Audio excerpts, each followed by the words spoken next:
Nega ba'zi bir insonlar qiyinchiliklar ortidan quvishadi? Nega alpinistlar tog' cho'qqisiga chiqishga harakat qilishadi? Nega olimlar ixtirolar qilishadi va tadqiqotlar o'tkazishadi? Nega sportchilar eng oxirgi kuchlari qolguncha mashq qilib g'olib bo'lishga harakat qilishadi? Ular bularning barchasini mukofot yoki e'tirof uchun qilishadi deb o'ylaysizmi? Javob aslida juda oddiy.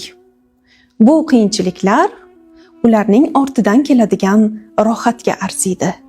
Bu rohatni chin qalban his qilib ko'rish uchun ham bu qiyinchiliklarni bosib o'tish kerak bo'ladi. Muvaffaqiyatga erishish uchun aqldan ozgudek bo'lish kerak. Qurmoqchimisiz? Quring. Ixtiro qilmoqchimisiz? Ixtiro qiling. Kitobingizni yozmoqchimisiz? Yozing. Unutmang, tarix faqat o'qilmaydi, u yoziladi ham. Siz yozing. Muvaffaqiyatga erishish uchun dadil qadamlar tashlang.